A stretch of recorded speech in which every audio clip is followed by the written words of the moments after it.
Dads, daughters, divorce, dating, depression, drink and drugs, and not necessarily in that order. My name is Nadine Taylor. Welcome to the First Ladyballs podcast. For the last 25 years, I have been a campaigner for equal rights for fathers in the family courts. So I'm delighted to be joined today on what is Father's Day here in the UK by two dads who I have known since they were young tearaways turning their own father's hair grey.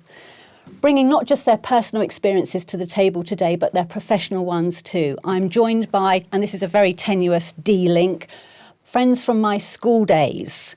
Two friends from Mountbatten School, and they are here today for the D-Day podcast. Andy Wareham from Silver Seas Counselling. Now, Andy used to hide at the back of the English class with Mrs. Lewis, doing the bare minimum required to pass at the end of the year. So it was nobody is more surprised than his teachers to find out that before he set up Silver Seas Counselling, he was a teacher himself in a secondary school for 20 years, teaching psychology and sociology.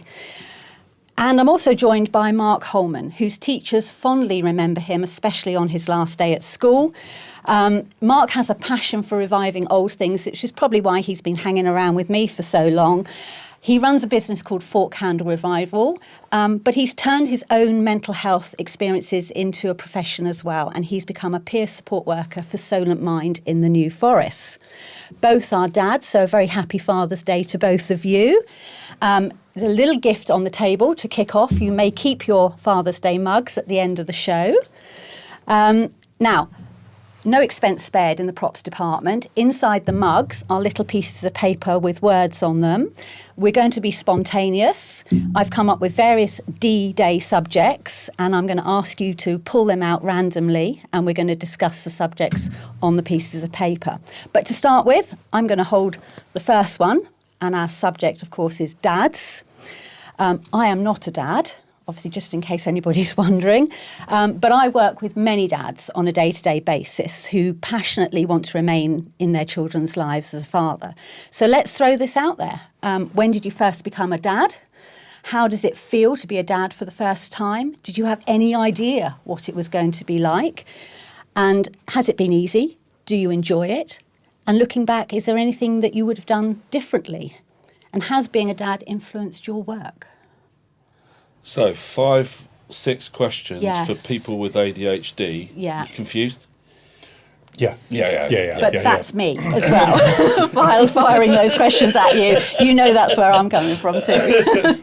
Right, that makes a change. I've remembered Ruby's birthday is 2012. Yeah. Didn't think I was capable. Scared. For so many different reasons. My proud moment that whilst we were in the labour ward, I persuaded my wife that she should sit on the rubber ball because that would help her pregnancy come on, which then meant I could lay in the bed because I was tired. Classic Mark. Yeah. Biggest moment, and if we're handing advice out to future dads, skin on skin. I obviously didn't have a great relationship with my ex-wife. But one thing I give her credit for was my daughter was brought through. She said, lie on the bed, take your shirt off, no warning, didn't know what was going on. And she put my daughter on my chest naked and massive. Changed everything. All the nerves gone. It properly bonds. That connection's still there today. And I think the reason I'm a successful dad is because of that moment. So, yeah. And she's now 14. Wonderful. Andy? So my first experience becoming a dad was 2003.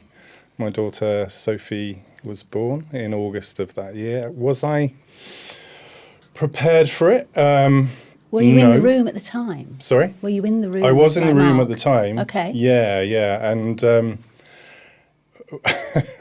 is this a fond memory? It's a memory, that's for sure. But I remember my ex-wife at the time spending some time in the birthing pool in the maternity. Okay. It was a maternity hospital. Yeah.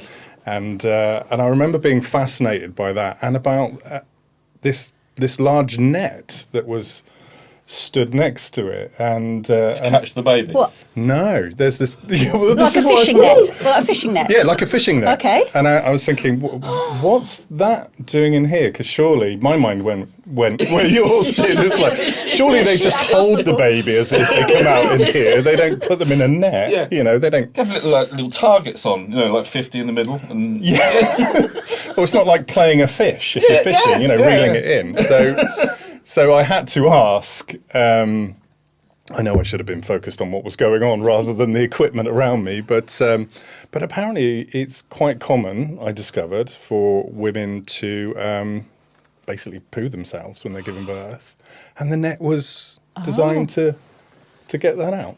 So, oh wow, I didn't know that. There we go. So that's Learn something every day. As a woman, had 2 cesareans, so I've never even gone to that part of the world. so I remember that, and I remember not quite like your memory, Mark, about skin to skin, but I remember holding my daughter for the first time, and I remember that overwhelming feeling of love for her. So I was excited. Definitely. I was overwhelmed, by the kind of miracle of this. But then I think that overwhelm changes a little bit. It's like, because, you don't know really what you're doing. No, you do sort of give it up. I think, am I going to be ready for this? Am I going to be good enough for this? I think my only guidelines, not knocking my parents, but, right, I want to do everything right that they didn't do right through learning. Right, I'm going to tell her I love her every day, and before she goes to school and when she goes to bed. That doesn't matter where my head's at. I do that. Sure. But I think I was worried about when she comes. Am I going to be man enough? Am I going to be able to stand up to the job? Yeah, I remember that responsibility as well to be man enough. It's a massive weight. It certainly later on, which we'll probably get to, but later on that could break you. I was going to say, has it been easy? Looking back, has it been easy? For me, not. I mean, it was a really interesting time, actually. She was born in the summer holiday, so I was a director of sixth form at the time, quite a large sixth form, and I'd done it for a year, and it was an awful job. And I'd been subject to bullying by one of the head teachers that I worked for. So I really struggled that year. And then my daughter was born sort of middle of August, and it was only a few short weeks after that I had my first breakthrough. It was early September, start of the academic year. Do you think her birth allowed you to do that and gave you permission to have that breakdown, or was it the final thing that kind of pushed you? Yeah, I think so. I think at the time I didn't attribute any of it to really becoming a dad for the first time. Yeah. But when I look back, I think it was probably on top of everything else I was experiencing, and the idea of going back for the new year in this job that was just impossible and I hated, and I was, being bullied and things. I think there was that was dominating my life, and then there was this wonderful new human being, my daughter, little thing in there, and it was. So I don't know whether it was about permission, but I think it was maybe the weight of that was just stacked up on everything else that just tipped me over into that first, major kind of depressive episode. I had a similar thing. So I was working for a council and was bullied and was being pushed out. Redundancy processes. Every 6 months there was a tranche. If you're a good man, let's say, and you have the potential to be a good dad, you take on the responsibility of being a father. And some of us may overthink that more than others, but you take that responsibility on. The pressure at work becomes tenfold when it's not good. So what somebody may think is they're not including you in meetings, or you're cut out of memos, or you get horrible emails, things like that. You don't realise until after the event, as in the event being a breakdown, that a lot of the pressure is there because you're a father and you're head of the household. So from one moment, like that moment of birth, where wow, this is step change. I'm not Mark the idiot at Mountbatten School, and I've done this, I've done, you know, all the stupid things I did as a young adult. This is step change. I've stepped up. I've become a dad. But when it turns around and life goes a bit crap, that turns into a massive weight. And I think that's the core of what a lot of men don't talk about, or maybe even don't understand, is the pressure of being a father and recognising the pressure. And you can't tell anybody. You cannot share it with anybody. You can't turn around to your wife or your partner and say, wow, you know, I'm really struggling being a dad and bring the money in to pay the bills. Why do you think you can't tell your wife? Because you're a man. Yeah, it's that conditioning, you know, that's so And many she's men are obviously the subject one to. person you should be telling, but you, and you know me, don't think, I talk about my feelings. I have done. For a long time, I shared every thought and emotion on Facebook to try and sometimes overshared. Yeah, Yeah. absolutely, to try and understand myself. I was talking to myself by sharing on Facebook. Yeah.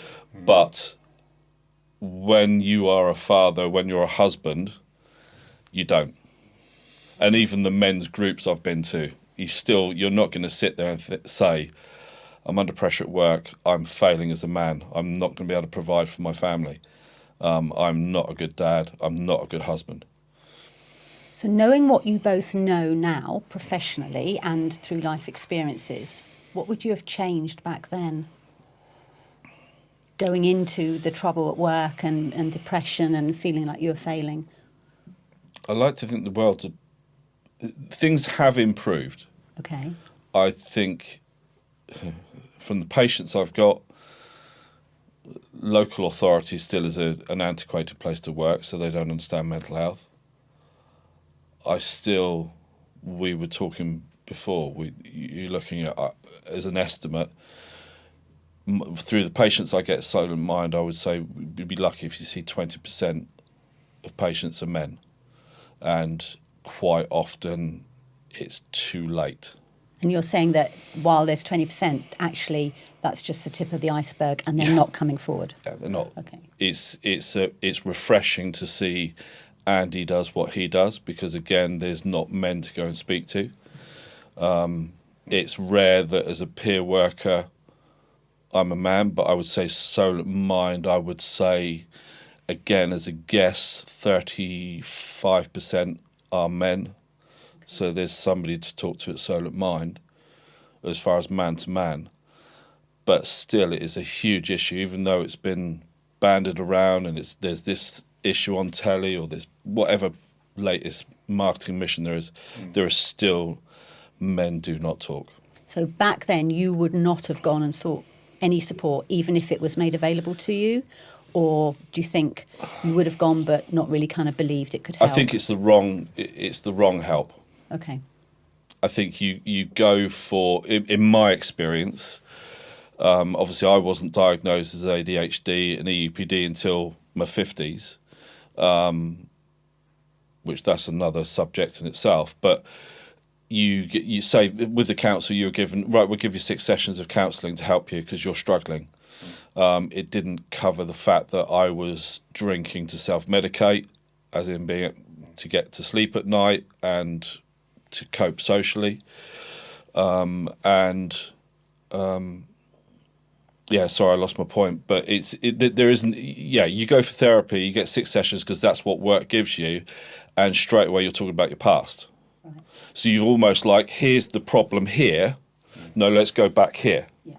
So let's open another Pandora's box, and you almost, right, let's bring that to the front, and still the Pandora's box. If you're a man, you're failing, that doesn't get dealt with because it doesn't get spoken about.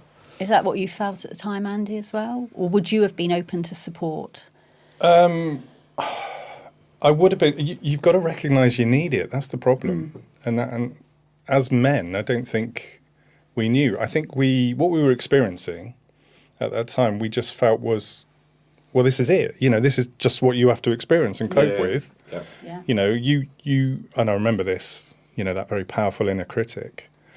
that says, well, you should be able to cope with this. Yes. You should be able to do You're this. This would be intelligent man. fine. Yeah. You're a professional. You should be able to cope with this. You should be able to deal with this and everything else in life.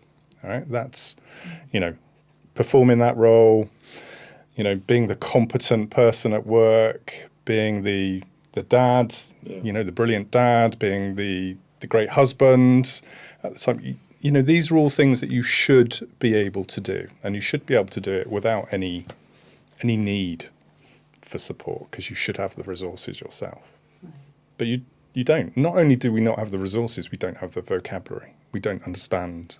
So when we say men don't talk, they don't for fear a lot of the time, for fear of being seen as weak, but they also don't have the vocabulary. They don't know how to. They don't know how to explain what is happening to them. No, not at all. I see this all the time in male clients.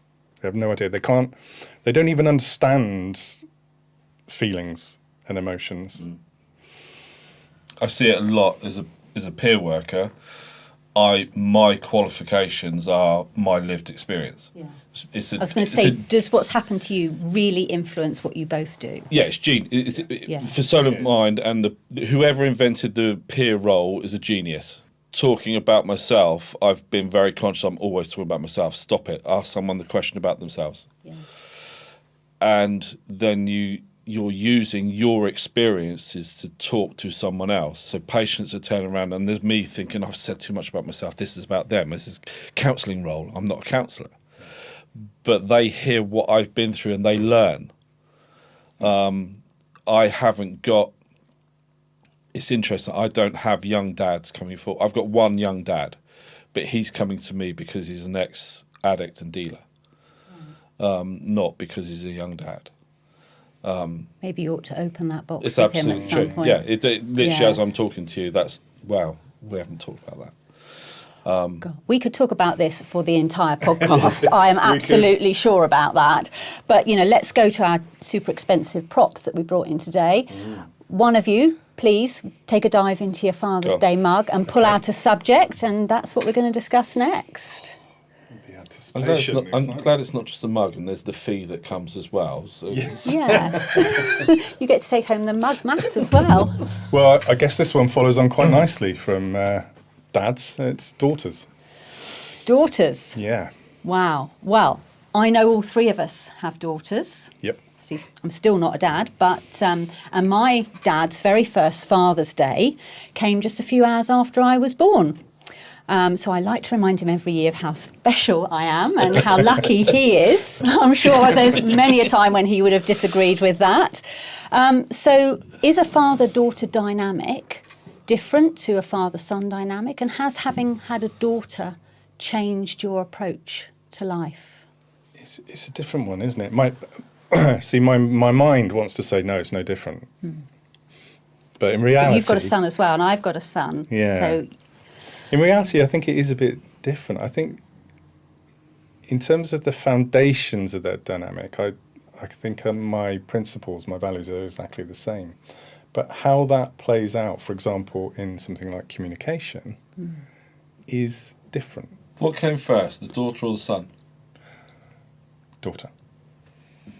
So my daughter's 22, son's 16. Could you be as affectionate with your son as you were your daughter? Yes, but very consciously. And I guess I was lucky enough to have that kind of physical contact, the hugging and stuff when I was growing up. But yeah, I make a point of that. And I make a point of saying I love you. Yeah.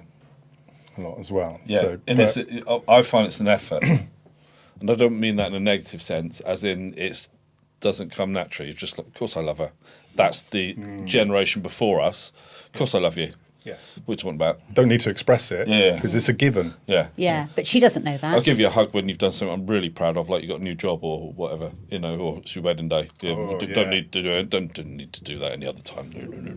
Conditional love. Yeah, yes. And she's 14, so is she going through the, oh, Dad, just, don't embarrass me, that kind of thing? No.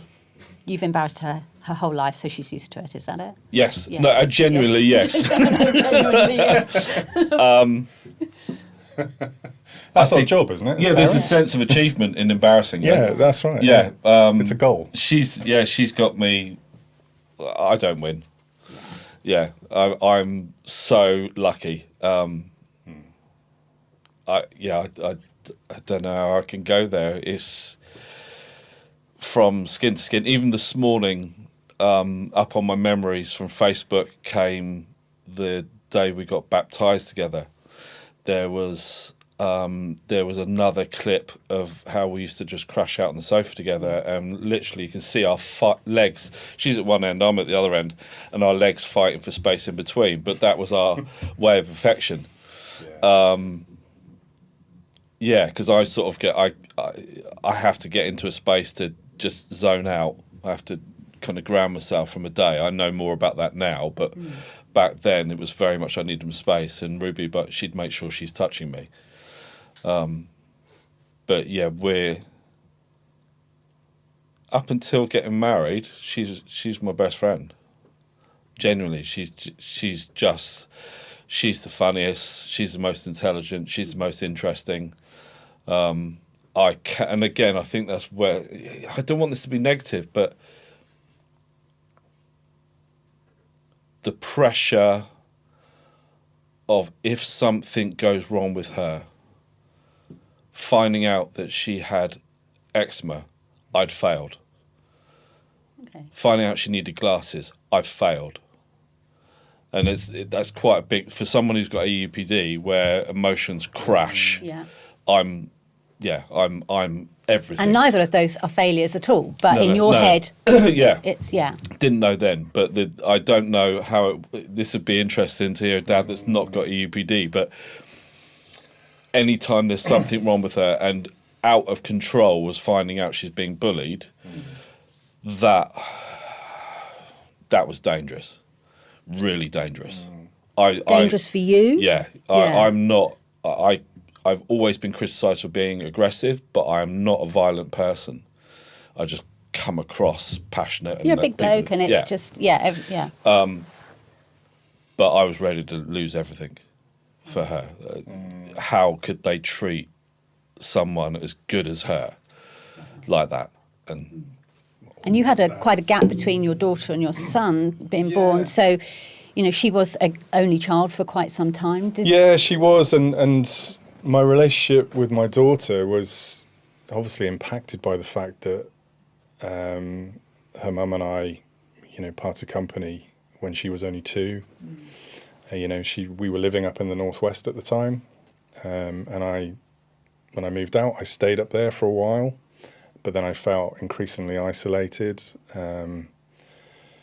because my family friends were down south, and I felt tremendous guilt. That was the overwhelming emotion at the time, because I'd left my daughter.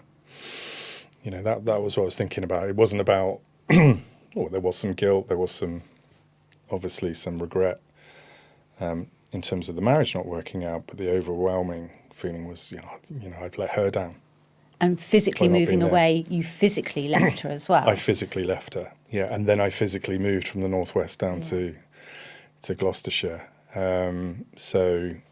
which I knew was better for me in terms of maintaining myself, my health and well-being better, but it meant that I was, 150, 160 miles away.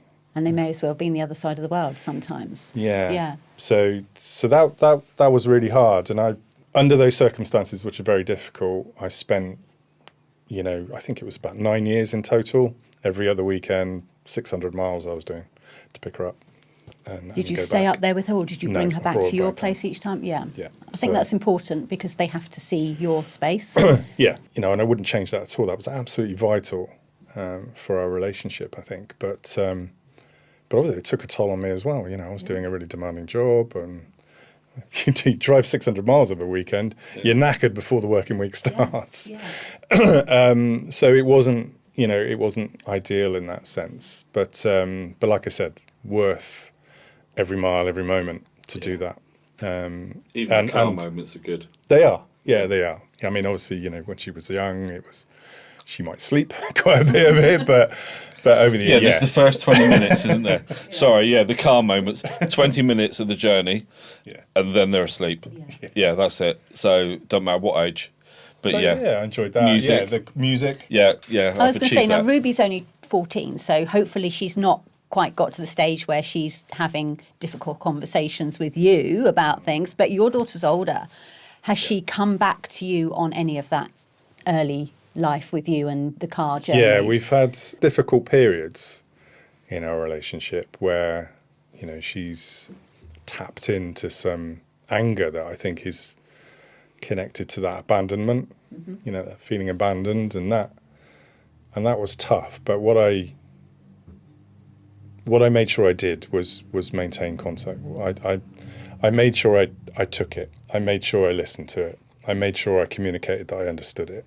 And I think because I was able to do that and we could get through those times, then it strengthened our relationship. So we've been able to talk a lot more about things as she's got older now. And one of the key ones was, and I wrote an article about this, a blog piece about this, was how difficult it was for her knowing that her dad suffered with depression. Yeah. Right. So having that conversation and getting her reflections on that allowed me to understand exactly what it was like for her, but also gave me really good insight in how I would do it differently, and I do it differently with my son, and how I can encourage other dads suffering with mental health problems to have conversations. This is a common theme coming up, isn't With it? the Talking. kids. Yeah. We have got to keep talking, and you have to force yourself to talk. Trying to talk about your mental health issues when your child is the priority, and it not being about you is hard. If you're suffering with depression, your self-perception is awful anyway. And when you're a dad, that's fuel to the fire of self-criticism. It's like, well, I'm failing as a dad because I can't be present. I'm so kind of, stuck in my own head. I'm so withdrawn. I can't be that present. You try and you wear the mask as best you can, but How fascinating, even though you were doing all that, your daughter could see it at a young age and she was aware of it. She was aware of it. And because this was one of the key things that came out from that conversation, really. One of the key things for her was the uncertainty she was left with. Nobody was really talking to her about it. It was like, well, dad's struggling, dad's ill at the moment, it's that kind of stuff. But kids have a sense that something's wrong. And if they don't know, they'll fill in those gaps. And one of the dangers is that they'll make that problem and think it's them. Ruby is amazing. She knew when I was having a dark day. She made so many allowances. Certainly she was a motivator on those days where you just can't leave your bed, you can't leave the house, you can't face anything. And there were times where she understood and she's, okay, we're not going out today, I can do stuff. And I say that with shame. The worst bit, which is probably going off piste a little bit, was I believe she understood and she's learned, and we always had an honest thing. I wasn't hiding from her what was going on. She couldn't see what was being said on Facebook, but she would hear me say things. I would say to her, I'm having a bad day. Certainly when I joined church and the conversation became more public there, because the church loves to have you up on stage talking about your mental health, blah, blah, blah. That was a mistake, because I talked openly about suicide and such things, and she was there. That's not fair on her. That's not healthy. The worst moment for me was when her mum said that Ruby hasn't said anything to you about whatever it was because she's always treading on eggshells around you. that's out of order, because that wasn't Ruby. But it's what the others can say. Yeah. The comments that you're going to lose your children, you're going to do, it's hard. But I still think in a measured way, dads can talk to, I think overall through this, I would say dads can talk to their kids about their mental health. Yeah. Otherwise, if you don't, kids will think they've done something wrong. That's what I grew up with. And they will be so worried about the worst case scenario. That's what my daughter said. She said sometimes I didn't know, whether I'd wake up the following day and you'd still be alive. Yeah. Yeah. Gosh, and that's hard. That's hard for a child of any age, isn't it? Yeah. So yeah, and dads, we don't need to worry about getting it wrong. Because that's a fear, isn't it? If we already feel like we're letting them down, and we feel that we're going to use the wrong words, we're not going to articulate. Just do it. It's better to do it and stumble over your words. And we'll say to every father out there, everyone will say you shouldn't be talking about it. The ex-wife, the mums, the dads, the friends will say you shouldn't be saying that. You shouldn't be saying that. They don't know. Those people you're surrounded by, or very rarely, understand what you're going through. They don't understand mental health. They don't understand the pressures of being a dad, and being a dad that's suffering. You can talk to your kids. And Ruby's, she was a little bit older, but she was 6 or 7. She knew something was going on. So I can't hide that from her. Well, they do. You don't tell her everything. But No, you don't. But that messaging from around you, don't tell them, don't speak to them about it. That just reinforces what you already believe to be your key role for your child as a protector, right? Absolutely. So they're saying, don't say it because you're going to protect her by not doing that. And you're not. You're doing exactly the opposite. Well, let's move on. We're going to got a lot of D's to get through today. Mark, dig into your Father's Day mug. Southampton Football Club getting kicked out of the Premiership. Yes. Is that what it said? Oh, sorry, no. We're all wearing our black armbands today Had to for mention that. it. We're filming this down in Portsmouth area, so it's... Drink, drugs, dependency. Okay. Now, I'm a firm believer that anybody who has resorted to drink and drugs has a trauma hidden somewhere below that. And if you don't sort out the root of the trauma, you're not really going to help the person that's self-medicating with their drink and their drugs. I see a person's addiction being used against them every day in family courts, and that is profoundly damaging because that person has trauma on top of trauma on top of trauma. They're trying to deal with it through drink and drugs or other addictions, and along comes the family court and dumps on them a no-contact order, which is the worst kind of trauma a dad can have. And suddenly your overflowing trauma bucket is just spreading out everywhere. And the courts don't really care what happens to Dad when he walks out the courtroom with his no-contact order and his drink and drugs addiction. They also don't care about what happens to the children because those children are already building up their little trauma buckets. They've had their father taken out of their lives. So how do we deal with the dependency issue, the drink and the drugs and the addiction? And how does that influence your personal and professional world as well? Because you must have people coming to you with those kind of problems. Well, I have it all the time. Yeah, I do. All sorts of different substances and behaviours that, men are dependent on. Did you feel at any point that you wanted to go down that route? I did. I've had a very unhealthy relationship with alcohol at points in my life. I've used it to self-medicate. I've used it to escape the pain of, depression. So I understand from a personal point of view just how easy it is to do that because, you'll do anything to try and alleviate at least some of the pain at the time. But you're absolutely right. What underpins it is discomfort, pain that somebody is trying to move away from. And so professionally, we do two things. Usually we work in the here and now to help them reduce or become abstinent right? So we create a plan around that that's going to support them towards that end. But then we look at the reasons why. What is it they're escaping from? What aren't they aware of, perhaps, in their consciousness at the moment about what they've experienced and the impact that it's had on them? Because we need to address that in order to successfully usually overcome addiction. Would you say you've been successful in overcoming your addiction and moving on from that? Or is it constantly, speaking to you?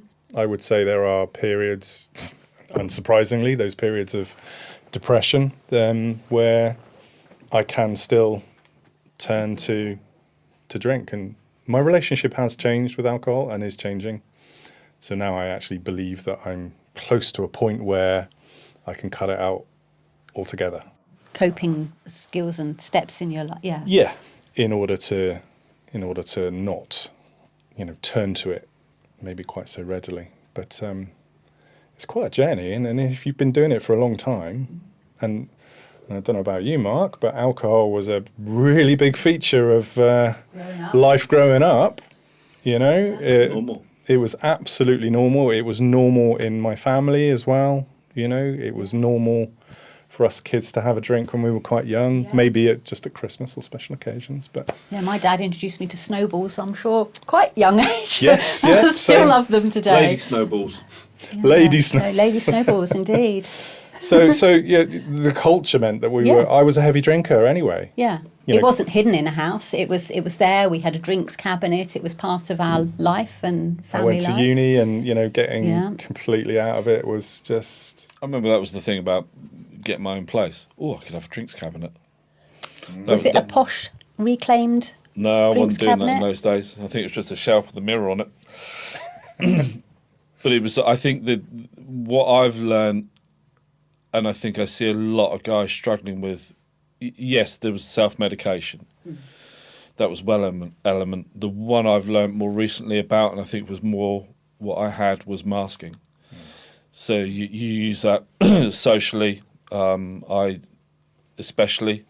Well, I always remember you as being a big character, vivacious, life and soul of the party. I mean, I remember some of those parties we used to go to when we worked at the pub together.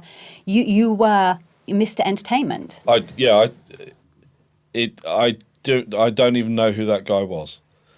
I think it's a long story, but I'll keep it very short. That the nights in New York's, and especially McCluskey's in Southampton, and I was renowned for running effectively like a step aerobics class to certain songs. It's Raining Men was my theme song. Okay. Because I knew all the moves. I was being trained to become a step aerobics instructor.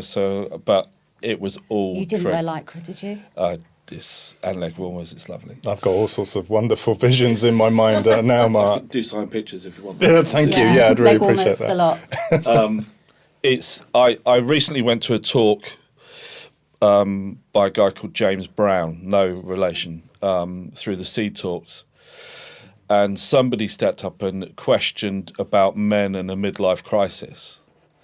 And actually the reality of what happens is there's a lot of men being diagnosed 40s plus, but around their 50s. With ADHD, there's a lot of people realising what they've got. And they're being shown what it is that they do, what some of the elements are, and some of those elements are that you use alcohol to mask. Yeah. So you use it helps with what I guess traditionally we looked at it as insecurity. So you drank because that covered up your insecurities. Yeah, you could fit in That and join sounded in okay, with but everyone actually else. when you really break down, and the learnings we have now is that you're masking. So if you're then diagnosed and you're told, as I was, you've got EUPD and you've got low self-esteem and you use alcohol to mask, you can't mask anymore because you know what it is. And you're left more naked than the day you were born. You're so vulnerable. You're left with nothing. And I've made a regular joke of it. If you walk around Romsey, you see the guys in their 50s that have shopped in Bradbeer's and bought that, that Bradbeer's is a very good shop. I lovely must just floral say shirt. that. They're Yeah. really proud of their collars with it. Look, I've got a purple lining. There's that whole midlife crisis, or a soft top car, or whatever else like that. But genuinely, the genuine midlife crisis is the fact of you realising you know who and what you are after being on this planet for 40 or 50 years. I couldn't go out. I'd left for nothing. I had no social skills left whatsoever. But everybody thought I had know you, everything. and I think you have great social skills. To the extent... But you had told yourself you hadn't. So 1993, I had an epileptic fit walking in. I was cold calling for a company, walked into a company, got tunnel vision. Last thing I remember is being put in the back of an ambulance. Lost my driving licence, lost the house, lost everything. And those things have happened since, and there's never been any medical kind of solid proof of what it is, but my wife and I now think it's a stress thing. Okay. So in a social situation, especially supermarkets, where I don't know where the next person is coming from, everyone's a threat, everything's dangerous, and there is a stress goes up the back of your head, and it restricts your blood flow, and it can cause you to black out. And I hear patients, I've got nothing definitive on it, but I've had it with patients saying the same thing, who've been told they've got epilepsy or they've got some neurological disorder, but there is a stress reaction. And if you haven't got alcohol, you can't cope. And that's where I was. Did either of you ever think, I'm going to move on from alcohol to something even stronger? I was because lucky. It wasn't working? There were a number of elements. My brother-in-law died. He'd been drinking. He was an alcoholic. He couldn't see his kids. He decided to stop, but this time he stopped for, rather than the 24 hours, he managed 3 days. That can actually be and as dangerous. And it killed him. Yeah. He walked out of his door to get a newspaper and he dropped dead.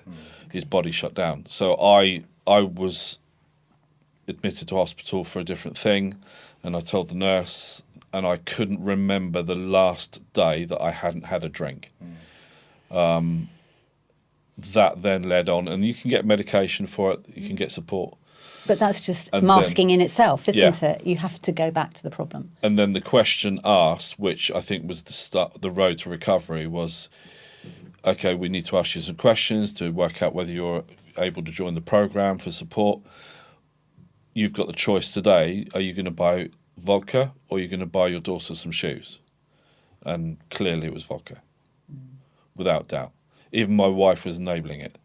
Oh, I managed to get Smirnoff cheap today. Yeah. It's and everybody thinks it's okay. Oh, Mark just likes to drink. It's all okay. Yeah, I haven't had a drink in 9 years, so I can't drink, and I have patients like it. I will say I'm not an alcohol specialist, but I will say you can control it now or not. I can't even take communion at church because just that act of alcohol. Even they serve fruit juice, can't do it. Too much risk, can't be trusted. Right, well, I think let's move on to one of our knotty subjects. Not that we haven't had any knotty subjects already, but divorce goes very nicely into our D subjects. All three of us have experienced divorce. Some of us didn't learn from the first time and went and did it a second time. Now, I would imagine that for both of you, through your work, you come across people who have been divorced and it's had a massive impact on their lives. And it can have lasting effects, even years and years down the line. And I'm sensing from what we've talked about today that even though you haven't specifically said it, your own divorces have been there constantly bubbling under the surface for you and influence what you do now. So looking back, wearing your professional hats, how would you describe your own experiences of divorce, and how does that influence how you work with other people? If I'm honest, I don't see a lot of divorce cases. Okay. I do see a lot of ladies who are 70 years and older. That's probably the largest demographic I handle, who are suffering with depression and anxiety because they've lost their husbands. It started with a referral came through. There's an assumption that I'm a guy, I'm a male peer worker, I've got this experience, I'm 50-something years old, so I'll look after the guys. And then a lady comes through and she's she's racked with anxiety, doesn't feel herself, she doesn't know what's going on, she's never felt like this. It can't be depression, it can be, I don't suffer with things like that. But I couldn't even order a shed. That was the first one I got. She couldn't order a shed, and she'd broken down over she couldn't order a shed. Oh, hello, I've ordered a shed before, I can help her. So we meet up and have a chat. And I understood where she was at, the loneliness, the separation, and it was awful. My divorce was nothing. To lose your husband at the age of 70-odd years old. I mean, one lady I've got at the moment, she was with her partner for 61 years. Yeah. He'd been the guy that walked in the door. He'd led them into parties. He chose the table in the restaurant. He said what's going on telly. Not in a controlling way. It was this typical relationship. Yeah, it was typical. And that now I'm left with, and I was led by my grandparents, my parents. That's how it worked. Dad does the cleaning around the house, Mum does the cooking. Dad just sits there while Mum cooks. So that's awful. No, that's their dynamic. That's how it works. And all of that, for me, has been thrown up in the air. I'm such a traditional guy. And now I'm like, no. How did you deal with your divorce? Did you do the whole legal thing? Did you have to go to court to sort out the children? Because that then prolongs the agony of the divorce. We'd already been through, so there was a custody battle for what was then my stepson. Right. So we were avoiding that anyway. You'd seen that and gone, neither of us want to go there. The lies, the people representing you that don't represent you, charging a ridiculous amount of money for a letter, and basically it left my stepson then in a worse position. So that wasn't going to happen. And then when we approached separating, at the end of the day, I was with the wrong person. I'm very black and white. I'm sure she felt the same. So I had to hold on, to the house because I had nothing else there. My parents were there to support me, so I had somewhere for my daughter. That was her home. Mm-hmm. And I kind of dug my heels in. So I think I got away very lightly. A divorce case, financially, I wouldn't have recovered. I wouldn't have had anywhere to live. And I don't think I would have come through it. I think I would have... I mean, we always hope that people can sort things out at mediation. It doesn't always work. Going to court is the last resort, and nobody wins. Nobody wins. I think by God's grace, the one thing I've learned, and even last night, my wife is, why is this being done? Why is she doing this? Why is this going on? And it's that what's happening in their lives. The one thing I've been able to rest with is when Ruby's with me, she's with me, and we do the right thing. Yeah. That's it. When she's not with me, there's nothing I can do about it. Nothing. I'm not. Don't even. You almost don't even want to go Black there. And white. Yeah. I can't drink, and I can't do anything about Ruby. There's clear lines in my life, and that's the again a bit of advice to dads is drop that for your sanity, for your child's health and mental well-being. Is when they're not with you, there's nothing you can do. It drives you insane. Did you have a messy kind of legal separation divorce, or did you take Mark's approach? No, my first divorce was thankfully, relatively painless. There was no court battle. We agreed aspects of the separation between ourselves, which worked out fine. But what you were referring to then about, obviously I said earlier I was experiencing a lot of guilt at the time as well. But then coming to terms with letting go of that influence that you might have over your daughter's life in this case, and what was going on in terms of the parenting, having to as trust you the saw person it. that you've fallen out with. Yeah.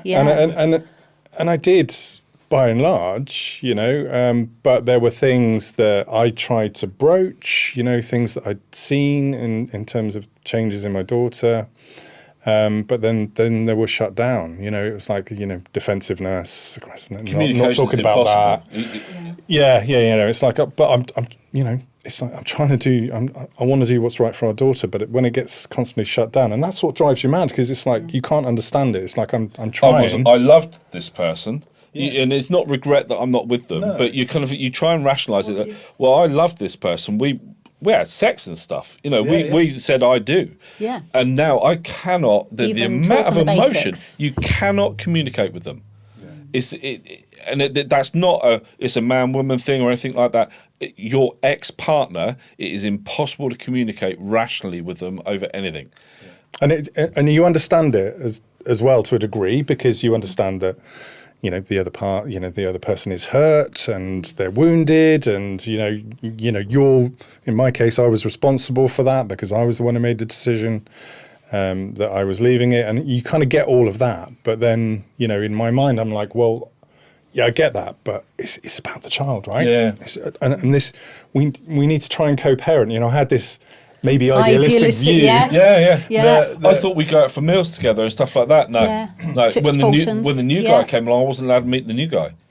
Like, she's going to be living in the same house as my daughter. Yes. No, I wasn't allowed to. You can't meet him.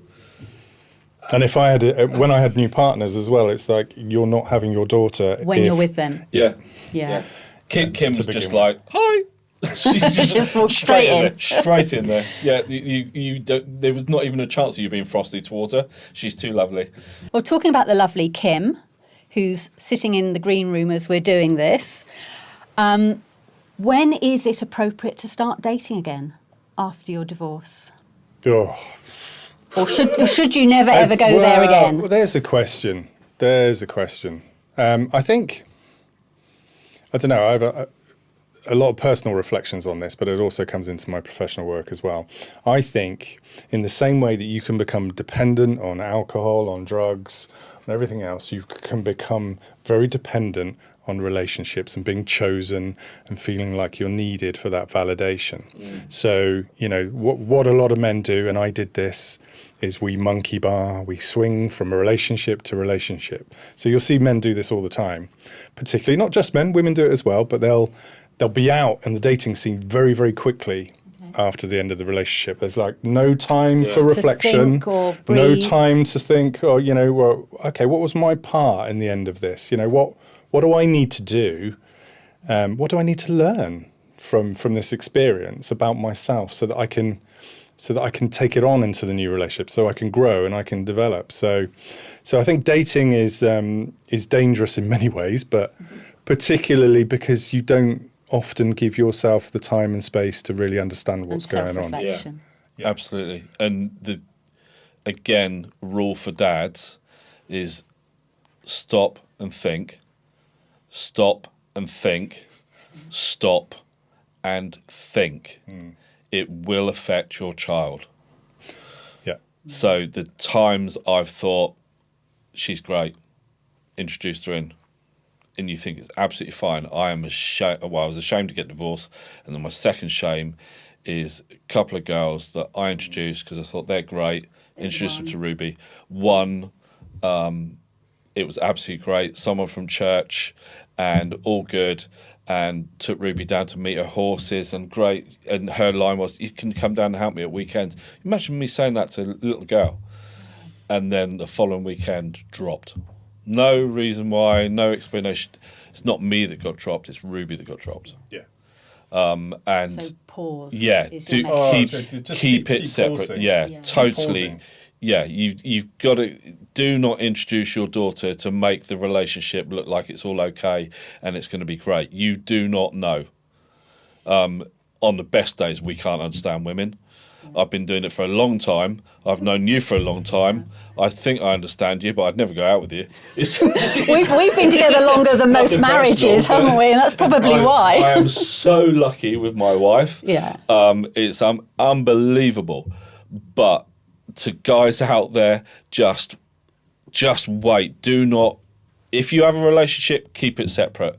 lie to your daughter if you have to. That's one time I'd say you lie to your daughter. If you're having a relationship, don't tell her. Because she's going to be hopeful there's a new mum, or it's a second mum, or it's going to be a best friend. And you don't it's want that. now worked out. Yeah. I've got the best wife and I've got the best stepmum, although we don't like that term, to my daughter. But I am ashamed of the women I introduced. There's nothing massively wrong with them, but it just got my daughter's hopes up and dropped, and I should not have done that.